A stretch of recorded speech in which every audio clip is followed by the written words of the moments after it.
Hello, I'm Severin Suzuki speaking for ECHO, the Environmental Children's Organization. We're a group of 12 and 13-year-olds trying to make a difference. We've raised all the money to come here ourselves, to come 5,000 miles to tell you adults you must change your ways. Coming up here today, I have no hidden agenda. I am fighting for my future. Losing my future is not like losing an election or a few points on the stock market. I am here to speak for all generations to come. I am here to speak on behalf of the starving children around the world whose cries go unheard, for the countless animals dying across this planet because they have nowhere left to go. I am afraid to breathe the air because I don't know what chemicals are in it. I used to go fishing with my dad until just a few years ago we found the fish full of cancers. And now we hear of animals and plants going extinct, every day vanishing forever. I have dreamt of seeing the great herds of wild animals, jungles and rainforests full of birds and butterflies. But now I wonder if they will even exist for my children to see. All this is happening before our eyes, and yet we act as if we have all the time we want and all the solutions. You don't know how to bring back an animal now extinct, and you can't bring back the forest that once grew where there is now a desert.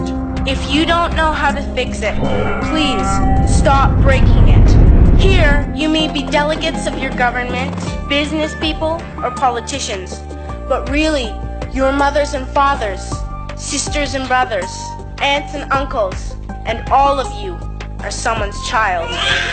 I'm only a child, yet I know we are all part of a family, billions strong. In fact, 30 million species strong.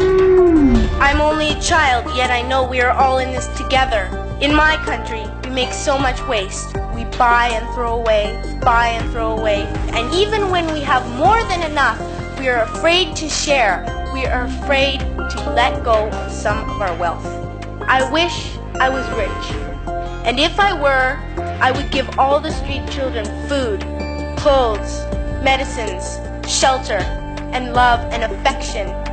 If a child on the streets who has nothing is willing to share, why are we who have everything still so greedy? I can't stop thinking that it makes a tremendous difference where you are born. That I could be one of those children starving in Somalia or a victim of war. I am only a child, yet I know if all the money spent on war was spent on finding environmental answers, ending poverty, and finding treaties, what a wonderful place this earth would be. And now 20 years have gone by.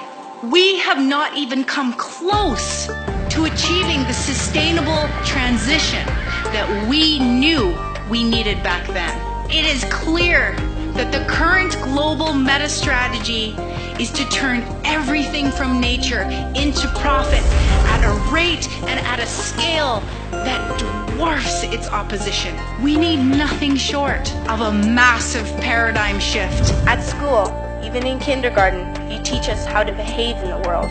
You teach us to not fight with others, to work things out, to respect others, to clean up our mess, not to hurt other creatures, to share, not be greedy. Then why do you go out and do the things you tell us not to do? You are deciding what kind of a world we are growing up in. Parents should be able to comfort their children by saying, everything's going to be all right. It's not the end of the world, and we're doing the best we can. But I don't think you can say that to us anymore. Are we even on your list of priorities? My dad always says, you are what you do, not what you say. Well, what you do makes me cry at night. You grown-ups say you love us, but I challenge you, please, make your actions reflect your words. Thank you.